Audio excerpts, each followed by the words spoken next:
good people, and welcome to Hillbilly Cat History. Hi, Terry. Thank you for being here. Appreciate seeing you. Signed, sealed, remembered, Dr. Nick and the Circle G. And that's what we're going to be talking about today. Continuing our story from yesterday, when we heard from George Klein that his girlfriend, Barbara Little, who worked for Dr. Nick, had arranged for Dr. Nick to come out to the Circle G to help Elvis with some personal issues.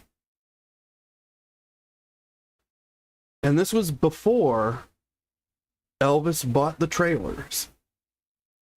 Hi, Marion. Thank you so much for coming. Appreciate seeing you here. And Elvis, he loved those trailers. He especially loved his trailer that he eventually bought for himself. And he loved it because it was a house on wheels. And that's what this song that I wrote is all about. A house on wheels.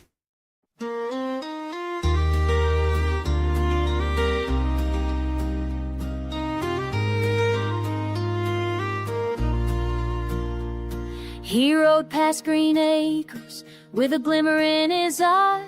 Said, wouldn't it be something if my folks could live nearby?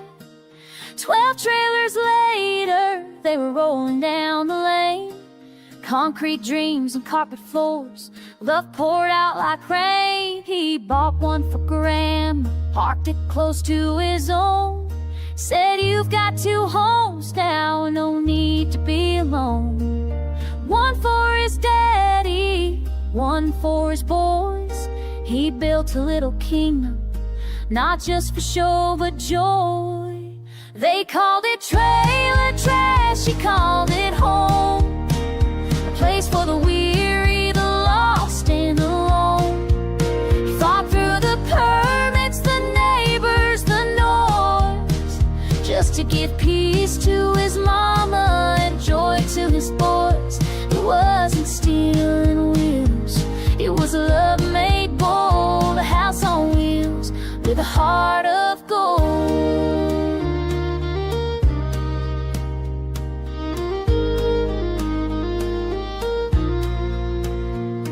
The county said no, the neighbors raised Cain, but Bernie worked midnight through thunder and rain.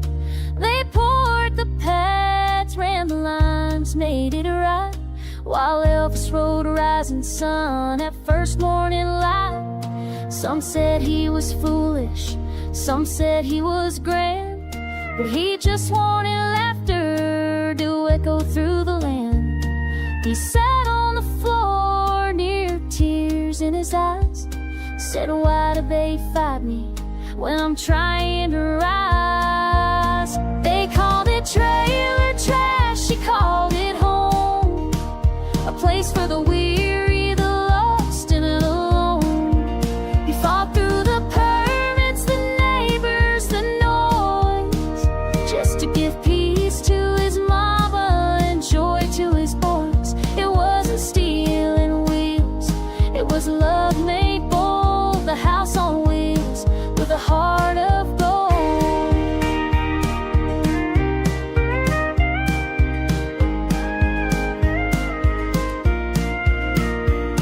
He dreamed of a commune, a circle of grace, where every soul had a warm, safe place. They tried to block it, but he made it real with a stubborn heart and a boot on heel. They called it trailer trash, he called it home. A place for the weary, the lost, and alone. He fought through the permits, the neighbors, the noise, just to get peace to his mama and joy to his boys. It wasn't stealing wheels, it was love made bold. A house on wheels with a heart of gold.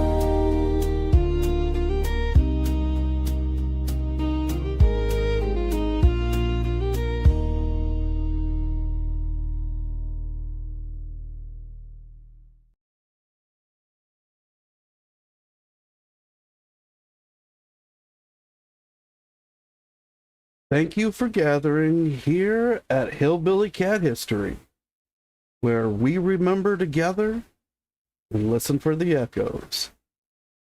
And today, we're going to explore the memories of a man who met Elvis Presley on the Circle G, and became extremely close to him.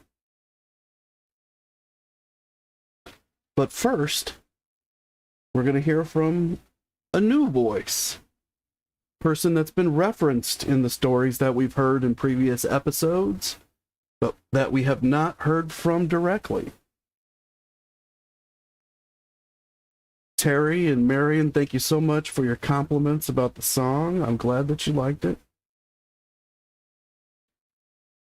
And it encapsulates what's going to happen here on the ranch over the next few months for Elvis.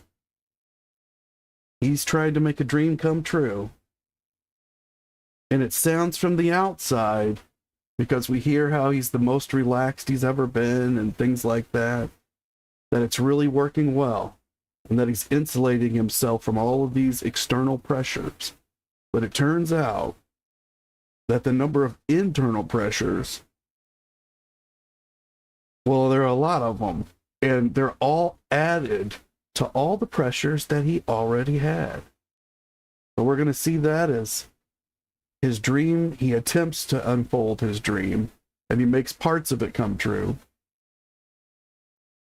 But Jack Adams, who sold Elvis the property, and who Albert Goldman told us Elvis already knew because Jack had tried to sell him an airplane in the previous decade. Jack says, "It was a beautiful piece of property. There was a little country home that I had remodeled and redone." So yesterday, in the last episode, we heard Becky Yancey, who worked for Elvis with his father Vernon in the office at Graceland. And she said that when she went to look at the cottage, that it was, everything had come with it, and it was beautiful, as if Elvis had not put any of his own touches on it. She didn't see any of Elvis in it. It was more like a showpiece for a magazine. And now we find that that's exactly what it was, that Jack Adams is saying he had that remodeled and redone. Not that he lived in it. It was a showpiece. So nobody had lived in it since this remodel. At least that's what I'm inferring from what Jack is saying. And I don't have any special qualifications of any kind to talk about Elvis. I'm just here to show you the source material. So if you have a different opinion, or you have other thoughts, or you want to tell us anything, feel free to put it in the comments, put it into the chat. All opinions are welcome here. And while you're giving your opinion, be sure to like, subscribe, hit that notification button so that hopefully YouTube will tell you when I'm live on the air. Right now it's 3 p.m. Eastern Standard Time every day. And when is 3 p.m.? Well, that's right now. So 24 hours from now, I'll be back here telling more Elvis stories. Still about the Circle G for right now.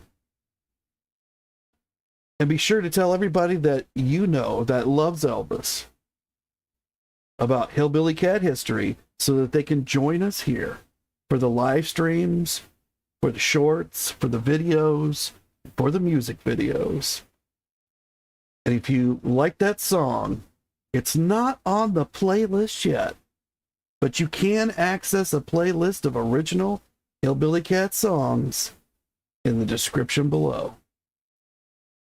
Well, Jack Adams goes on, and he says, "It had a pretty good lake that I had built, and a bridge across the lake, and a great big cross sat right on the south side of the lake.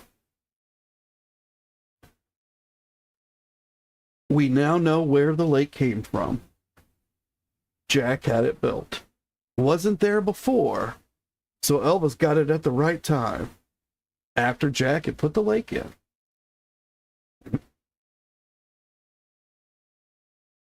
It had, according to Jack, it had 150 head of Santa gratuitous cattle. So we heard both Marty and Alan Fortis. So Marty Lacker and Alan Fortis. Marty handled books for Elvis.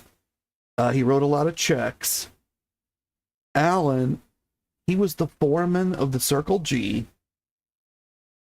There was another man, Ralph Boucher, who actually handled the cattle.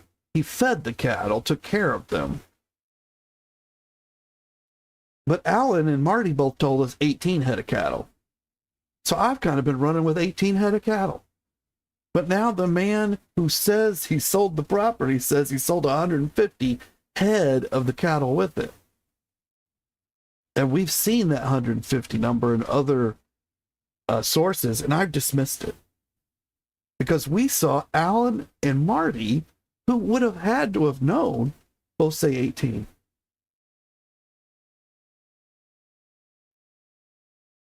So I don't know. It looks like 150. Jack goes on and he says, we had a lot of people there and a lot of fun.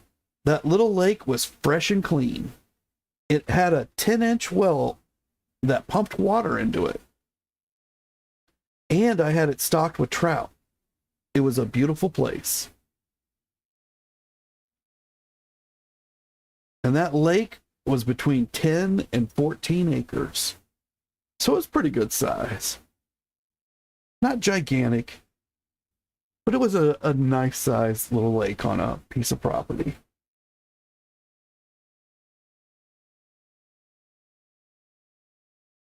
And now we're going to hear from somebody else that we know is around Elvis, but we haven't heard about this person at all. We haven't really heard about him in any of the stories. He was in a previous episode because he was in a picture, a big group picture. And this is Larry Geller. And a lot of people know and love Larry Geller who know Elvis because Elvis met Larry when he began his spiritual search. There's a lot of speculation about what Elvis was searching for. Larry spent a lot of time with Elvis, and they talked a lot about different philosophies and religions, and Larry supplied Elvis with a lot of spiritual books, which was a hobby that Larry himself had. He loved to read spiritual books, and Elvis had a similar interest. And of course, once Elvis got into the hobby, he went all the way. So he bought trunks full of these books, which allowed Larry to really dive deeply into these subjects, even more deeply than he ever had.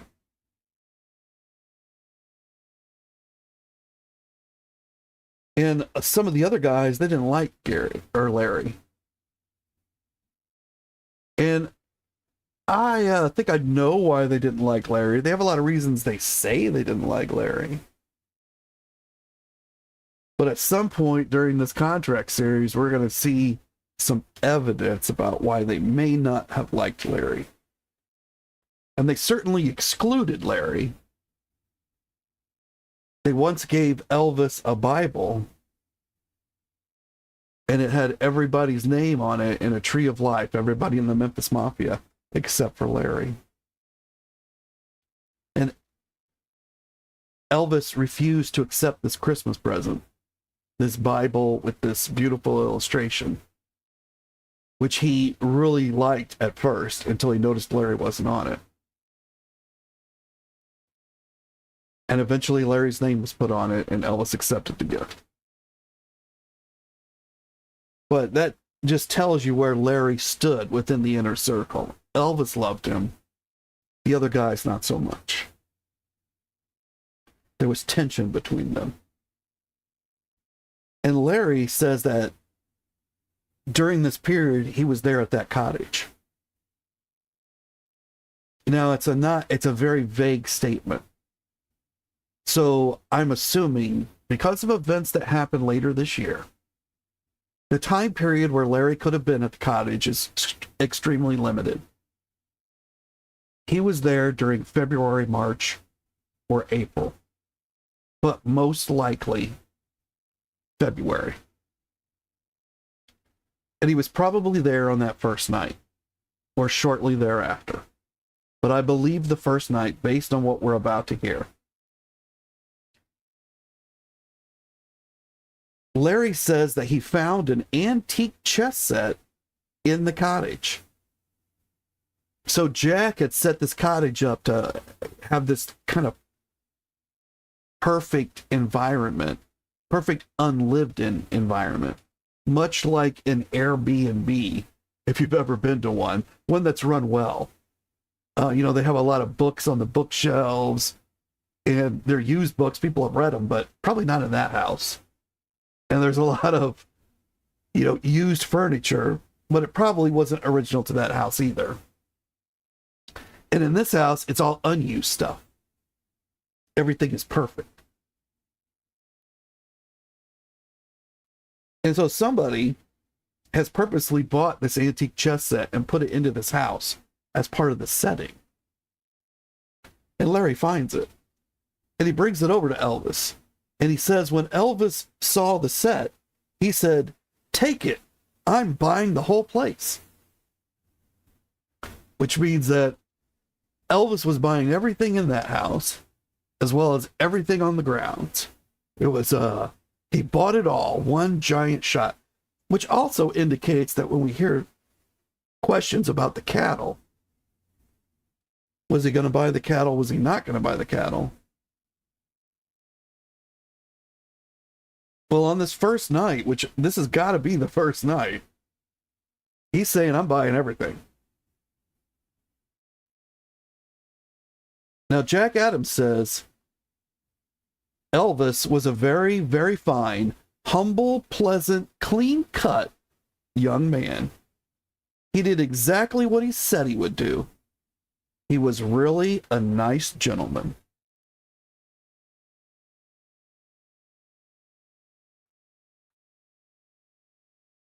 And Marion is saying, I like Larry. I always wondered why the Memphis Mafia didn't. And Terry is saying maybe jealousy. And Marion saying, I guess one point is that Elvis spent too much time just with Larry and not with them. But that the jealousy is also possible. So I think you guys are both on the right track.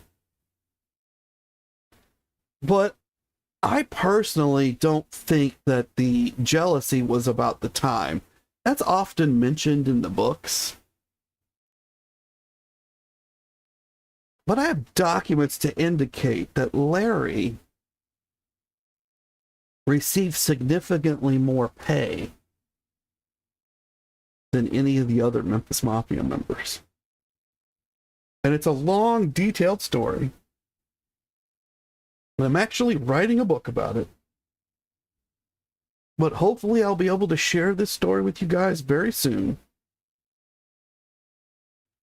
And I'll show you those documents that go with it.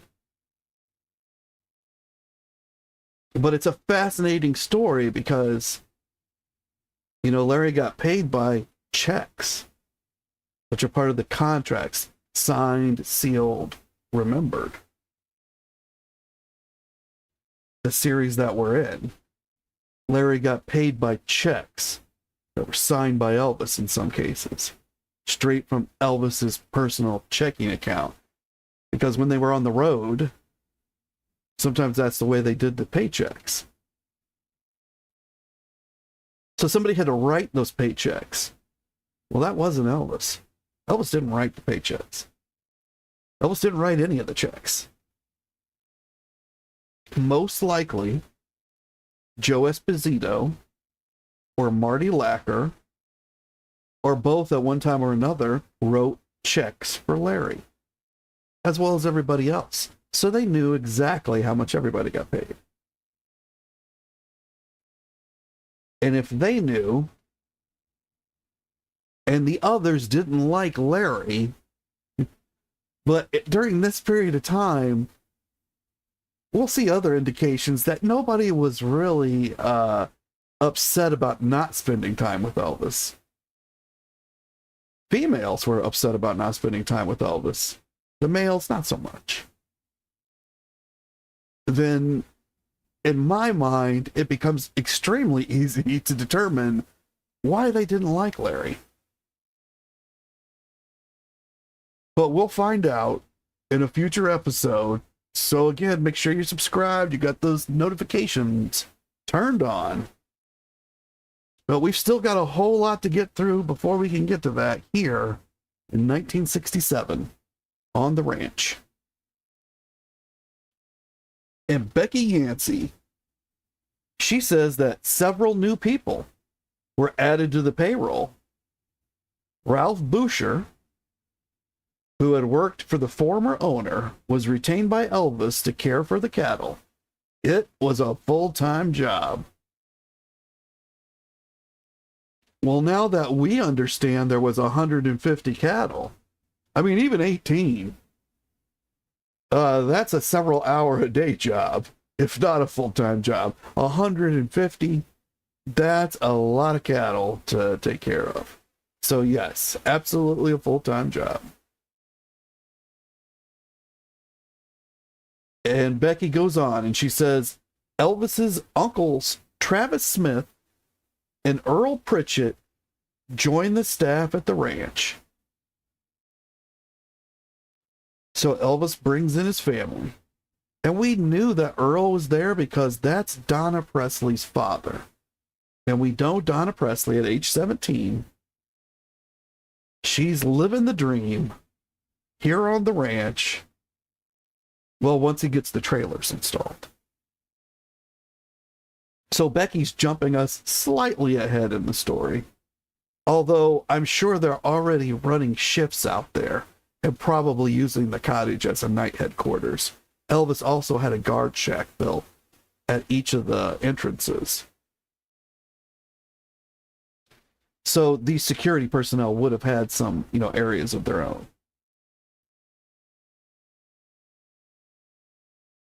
Now Travis Smith, that's Billy Smith's father, Travis Smith. So if you know Billy Smith, Joe Smith, Elvis Fans Matter, the YouTube channel, and you know Danny Smith over on Memphis Mafia Kid, great channels.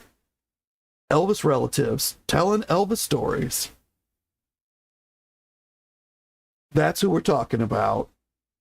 Billy's father, Danny's grandfather, Travis Smith. He already works at Graceland. And so he's like transferring over. But Becky says that Uncle Earl, who was married to Mr. Presley's sister, Nashville, came with his family from Missouri to work on the ranch. So this is a new venture for Donna's family. They're not just moving out from Graceland to the ranch. They're moving to the ranch from someplace else, from Missouri. And then eventually, when the ranch shuts down, they move to the Graceland property.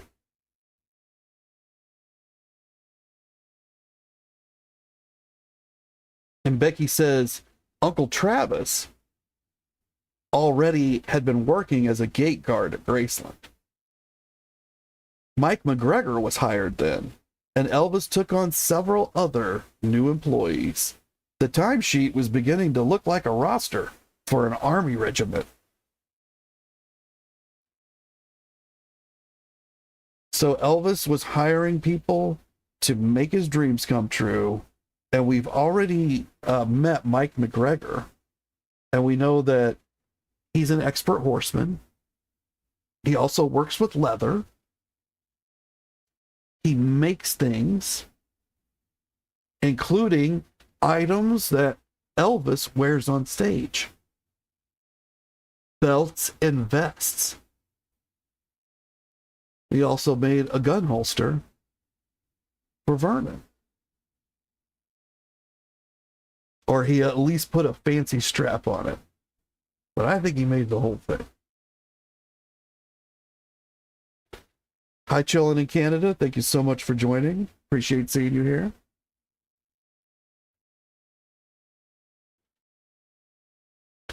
And now we come to the promise of today's story, Dr. Nick, and how he came to be on the Circle G and how he met Elvis.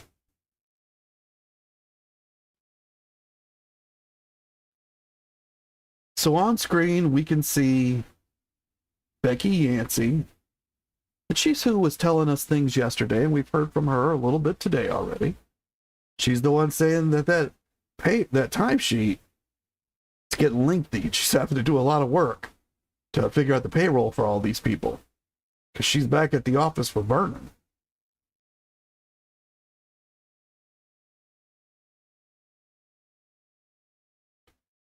We've got Elvis around this time, out on Rising Sun.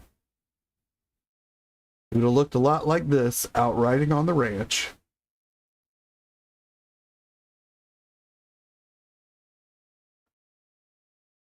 And here's the star of our story, Dr. George Nicopolis. Now, he's a little older in this picture than he would have been when he met Elvis. He was a younger, sleeker guy. Has just a little bit of age on him in this picture. I would say this is very late 70s, early 80s based on the tie. You know, it's got that, it's got a certain width on it.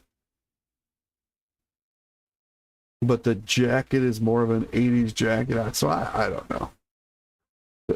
But he's older here than he would have been in 1967. And Marion's saying, I wonder how many people worked for Elvis in total. Well, I think we could name more than 10 just ourselves. And I don't think it'd be a stretch to get to 20. And that's just the guys that were hanging out with him and the people that were running Graceland, the staff that we know of. But there was also groundskeepers. One guy that was doing grounds, that's not Earl and it's not Travis. We know Vester was working for him. That's why when we see what Elvis spends on gifts, again, I say that's the tip of the iceberg.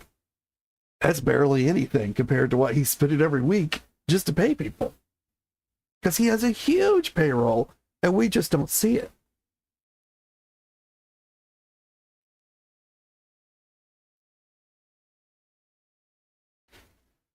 And chilling in Canada saying, I think AI has said, there were not a fixed number of employees for the Circle G Ranch, as it was used for a short period. But generally, the ranch required a staff of around 25 to 30 people to operate its amenities and support its equestrian or horse activities. That's quite a number, 25 to 30 people. That's well beyond anything that we're thinking about, because I'm thinking about like staff at Graceland. So I wonder if the AI could list each of those positions for us so that we'd have a better idea. Wow. I'm thinking we can name like 7.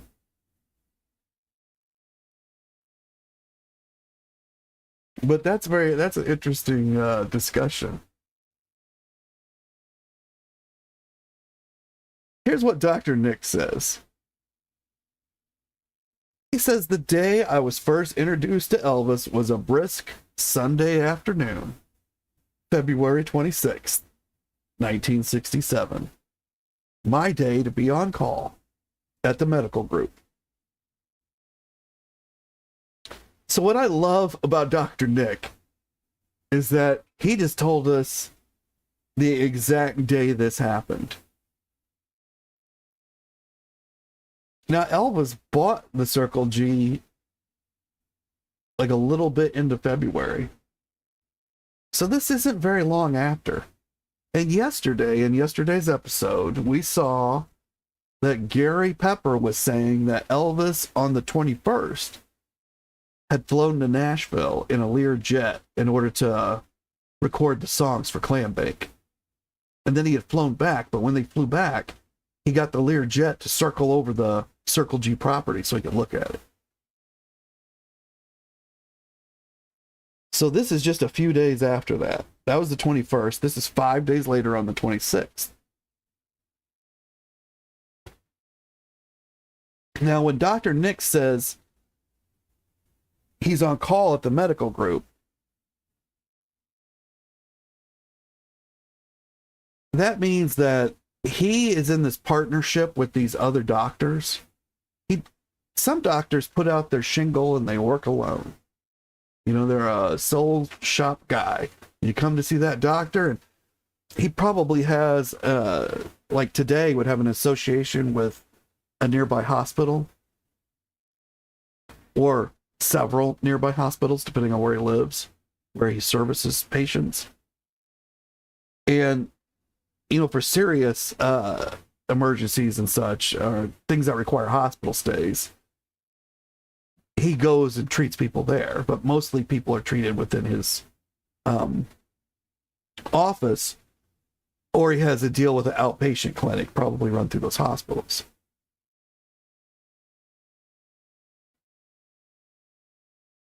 And that's basically what Dr. Nick was doing, but he grouped together with two other people. And that allowed them to share costs.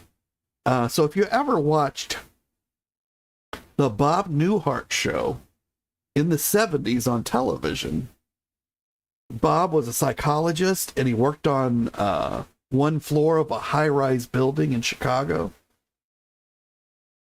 There was also a dentist on the floor named Jerry. And there were a few other medical practitioners on that floor. You don't really ever see them. They show up every once in a while as a guest appearance in a few episodes. But Jerry and Bob are the main characters.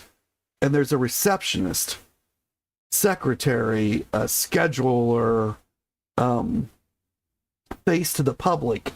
Her name is Carol, and she works at a big circular desk in the middle. Well, that's because she works for all of these individuals. Each of these individuals is running their own practice, but they're sharing the expense of Carol so that she could do those operations for all of them, because none of them have enough business to just employ one person to do that for the full time.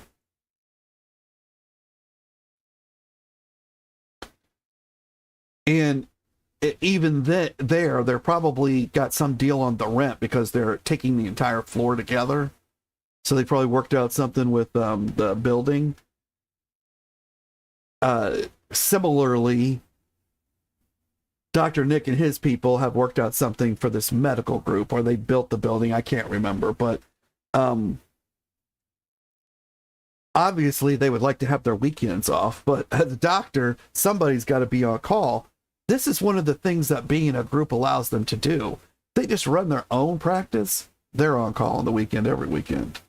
But because they're grouped together, they're rotating the weekends among them.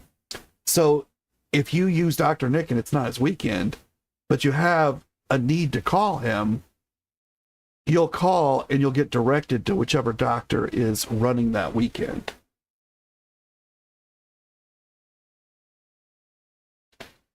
Now, Dr. Nick mistakenly believes, and we know this from the other stories, he mistakenly believes that he's getting this call because he's on call. But the truth is, Barbara Little, at the very least, even if nobody else has, Barbara Little identified him. And Barbara Little is George Klein's girlfriend. George Klein is Elvis's friend from high school. Barbara Little and George are spending time on the ranch quite often. And Elvis is in need of a doctor. And they had asked Barbara, you work for a doctor. Who would be a good doctor? She thinks Dr. Nick would, and so does George. George actually uses Dr. Nick as his personal doctor.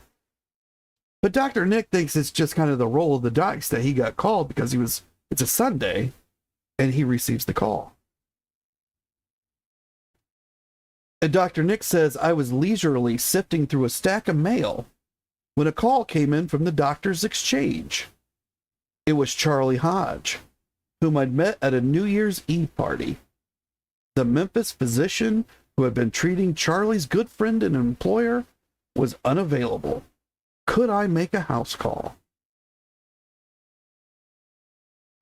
So Dr. Nick said, I'm at the office, just bring him here. Now, Dr. Nick's, he's telling him he's at the office, verifying that he's there, because this call has been forwarded through a service, this doctor's exchange service. Barbara has given Charlie this number. He's called it. It's gone to the exchange. The exchange has sent it to wherever Dr. Nick said it needed to go to. So he could have been at home, just waiting for the calls, and then he'd drive down and meet you at the building or something, or figure out what needed to be done over the phone. But in this case, he's really at the office going through the mail. So he says, hey, good luck. I'm here right now. Just bring him on down. But Dr. Nick says Charlie was silent for a moment. Then he said, Dr. Nick, it would be much better if you could come here. He's in a lot of pain, and the automobile ride would probably aggravate his injury.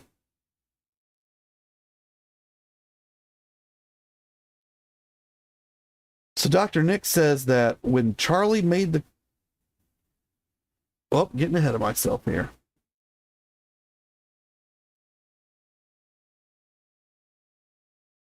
So what Dr. Nick doesn't understand here is that when he hears from Charlie, is that Elvis, he's not asking to meet a stranger. He already knows Dr. Nick because George Klein and Alan Fortis both use him as their personal physician. Alan even swears that Dr. Nick's already been to Graceland and treated Elvis in the previous year. And of course, Barbara Little works for this man. She knows him fairly well. So Elvis, he's meeting somebody that he's already profiled emotionally, and someone who's already passed through his preliminary mythic filters. He has standards for people that he chooses to be within his inner circle. And word of mouth from other people in the inner circle, well, that counts for a lot. And he's already been told by people who are near him that this is a good man. And I don't think Elvis has asked a lot of questions about him. I think he's just listened, and he's heard them talk about Dr. Nick. And he's identified Dr. Nick as a person that might be worthy of being in the inner circle, because he knows that Dr. Nick is trusted by both George and Alan. And he knows that Dr. Nick has a reputation for discretion and warmth. And he's looking for those qualities.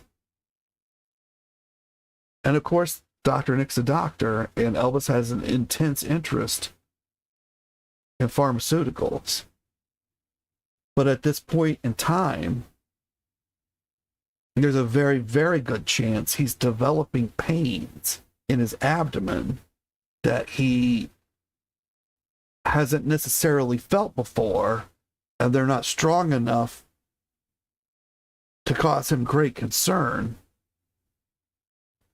But he's taking possibly an increased amount of painkiller to deal with them, because we now know that he had a megacolon, and from the size of it, medical experts believe today it had to have been developing for between 10 and 12 years.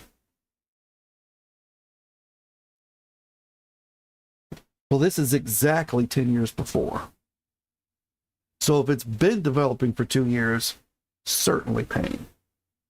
If it's just started, he may just be getting those inklings. His body may be telling him something's wrong.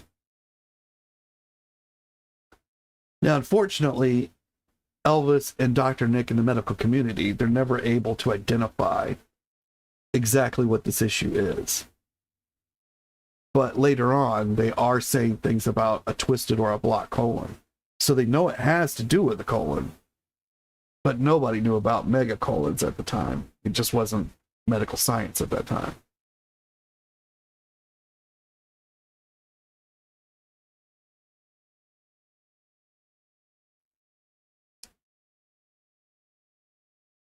So Dr. Nick says,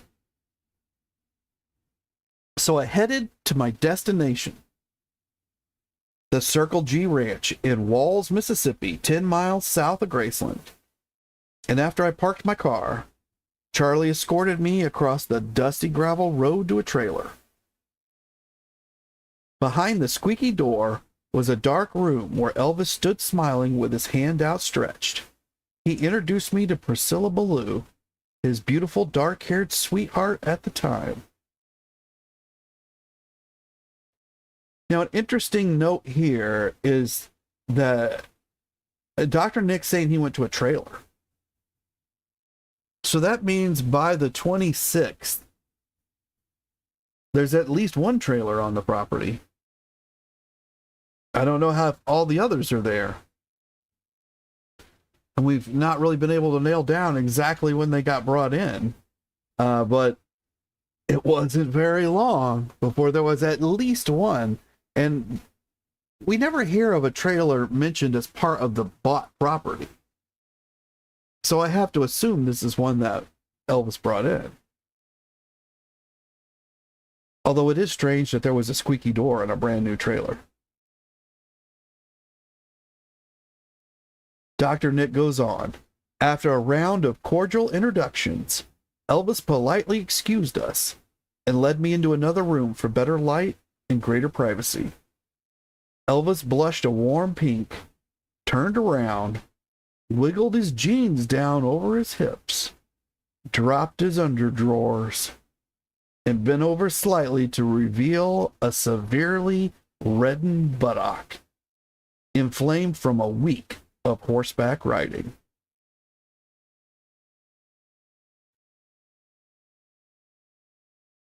Now we know that Elvis went to Nashville in that Learjet on the 21st. And we're about 5 days later. And from this severely reddened buttock, I think we can surmise that Elvis has spent an enormous amount of time at the ranch in those days, those 5 days, and most of it on horseback. And that's what's caused him this issue. It's developed during this 5-day period after he recorded the clam bake song. And that's got to make you wonder if he was trying to ride out his frustrations, because we know that he wasn't really happy with those songs. And he wasn't happy with the thought of going to film Clam Bake.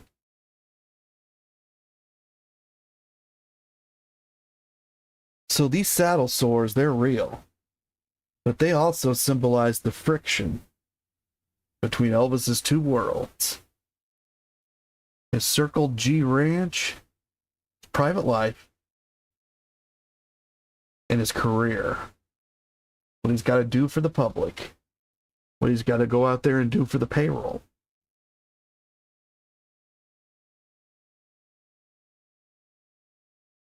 And it's got to have bothered so much that he spent so much time riding these horses that it's now revealed itself as a huge reddened part of his buttock, a saddle sore, completely inflamed. Dr. Nick goes on, there was also bright blistering on his inner thighs that seemed very painful to him. That seems very painful to me, too. And Marion saying, sorry for asking, but are we still in 1967? We are, Marion. We are in February 1967. So he bought the ranch. Towards the end of the month, on the 21st, he went and recorded the songs for Clam Bake, flew in a Learjet to Nashville, flew back same day, didn't have to spend the night in Nashville. And we're now 5 days later, February 26, 1967. And his buttock is completely inflamed, and he's got a bright blistering on his inner thighs. And that sounds like both thighs, not just one. And it's very painful for him. And Dr. Nick says, I treated the sensitive areas gently with a cool topical ointment and gave him a prescription for an antibiotic to avoid infection. He took the incident in stride, but was obviously embarrassed.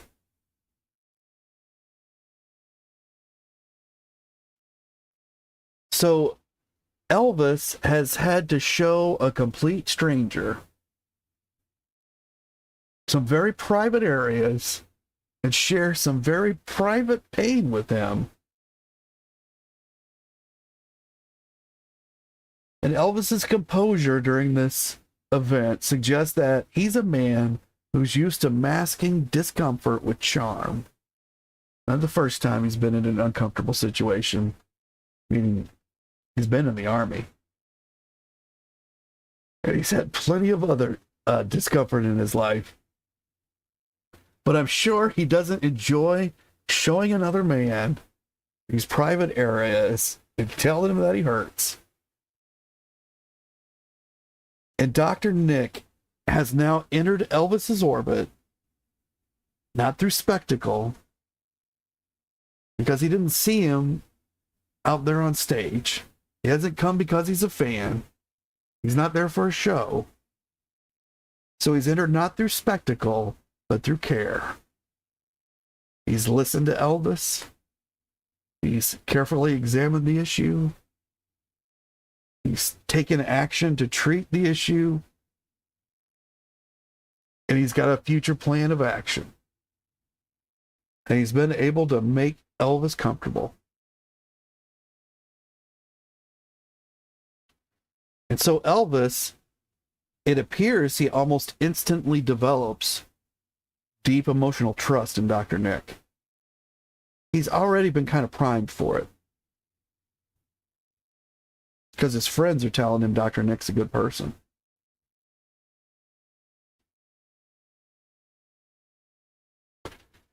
And Terry is saying that having saddle sores must be very painful, and that he knows because he's had big boils on his own behind. And that does sound very painful, Terry, and I'm sure it was very similar. So you know the kind of pain that Elvis was going through, and he kept getting back up on that horse.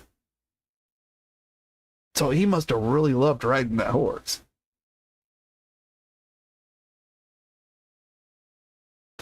So Elvis has almost instantly developed this emotional trust in Dr. Nick. And he's beginning to confide things already in Dr. Nick. Starting with this very personal pain. And then Elvis requests a test of loyalty. Although I'm not sure that Dr. Nick recognized it as such. You know, loyalty was very important to Elvis. And we saw that in a previous episode when Elvis gave George Klein a 1967 brand new, just on the showroom. He brought George to the showroom, gave him the car that's on the showroom floor, a Cadillac, a convertible. And after George had calmed down from the shock and the wonder of this beautiful gift, Elvis said, I need your old car, George. I have plans for it. And George gave him the keys. Didn't question him, just gave him the keys. And it was a 1966 Chevrolet convertible. And Elvis gave that to his friend Gary Pepper for Christmas. Probably the nicest car that Gary's family ever owned.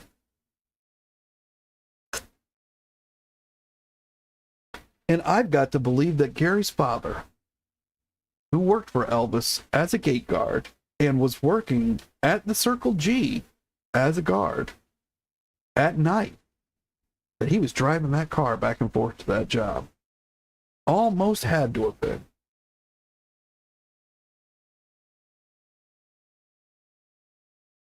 Terry's saying that he just gave this video a thumbs up. Thank you so much, Terry. And if you're enjoying this video as much as Terry, I hope you guys do the same. Now, I know from my stats that YouTube tells me that a lot of you are watching on a television.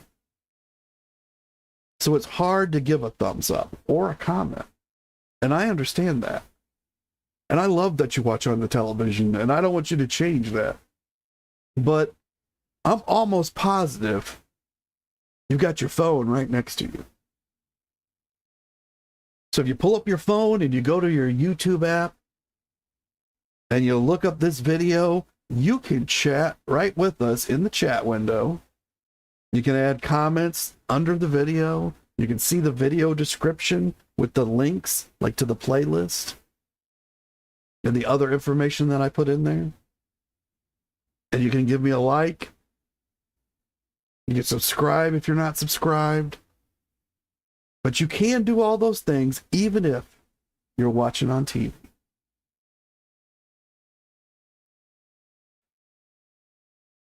And Dr. Nick said that after the treatment, Elvis confided in Dr. Nick that he needed to leave the next day for what he called a fairly physical type of movie. And then Elvis said, "I don't think I'm going to feel like going." Now, to our knowledge in this series, Elvis has not confided his reluctance to return to Hollywood to anyone else. Others have said that they believed Elvis did not want to go back, that they looked at Elvis's actions and interpreted it to mean he did not want to go back. But almost all of the stories fall back to Dr. Nick said medically he could not go back. And a lot of them think that he coerced Dr. Nick into this or something like that. But here Dr. Nick is telling us that Elvis himself said, "I don't think I'm going to feel like going." And this has to be difficult for Elvis because he knows that there are a massive amount of people that are counting on him going. We just talked about his massive payroll. But now it's the payroll of the whole movie. There's a lot of people that work on these movies. And Elvis has to balance this somehow. And so he's very pressured to go. But the weight, the sheer gravity of this pressure, well, it's done things to him physically. He's gained weight. At this point in time, Dr. Nick doesn't say anything about it because he has nothing to compare it with, really, but Elvis is about 25 or 30 pounds overweight at this moment. And he's eating like crazy. And we're going to see that in future episodes. At this moment in February, he's eating like crazy. He's packing on pounds. He knows he has to go do this movie, and he always diets and always gets in shape for the movies, but he's not doing it this time. Which is just another sign, and that's one of the signs that the others see. They say he doesn't want to go back. And now he's confirmed it to Dr. Nick. "I don't think I'm going to feel like going."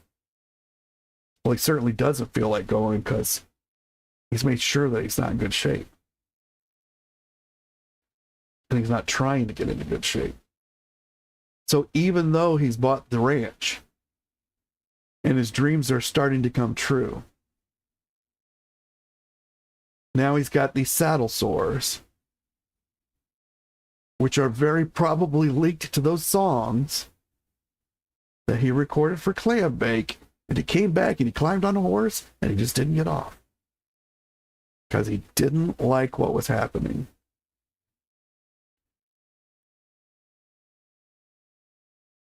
And Chillin is saying that this episode is so good that he's outside and the phone, trying to keep the phone in the shade because it's overheating, because this information is so hot.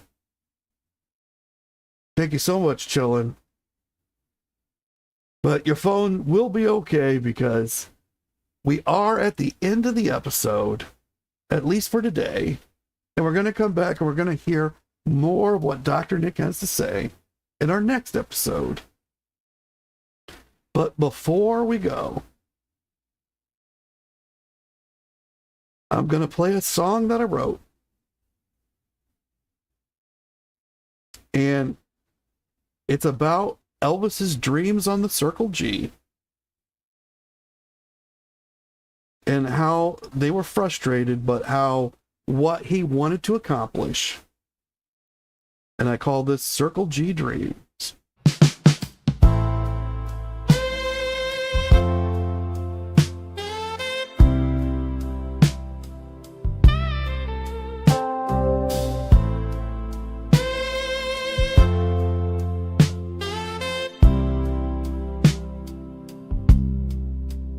I drew a line in the dirt, said this land could be yours. 1 acre each, a house, a porch, a door. I saw the light in their eyes, like stars in the dust. But the paper stayed blank, and the dream gathered rust. I wasn't cash poor, I was rich in belief, trying to carve out a kingdom beneath cotton clouds and the Mississippi sun. But every time I reached, the dream came undone. Don't you forget what I tried to make, a home for the hearts I refused to forsake. They called it a whim, they called it a waste, but I saw a commune, not just empty space. Don't you forget me when the fences arise, when the ranch house fades and the silence lies. I gave you the downbeat, I gave you the land, but the kingdom never built still lives in my hand.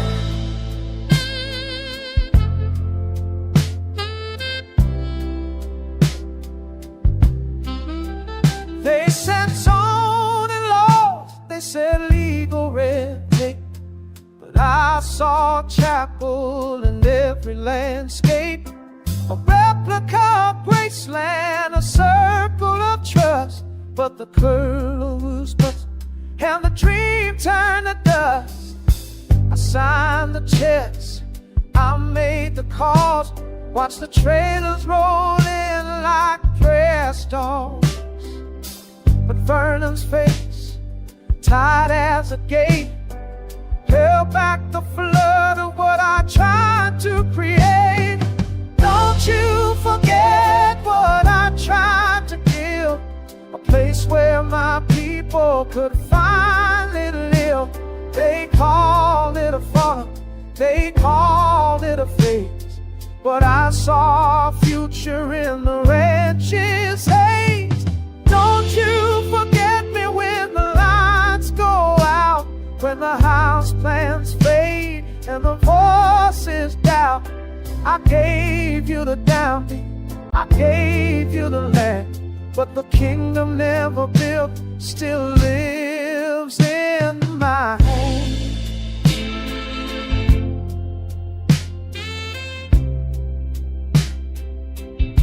Still lives in my hand.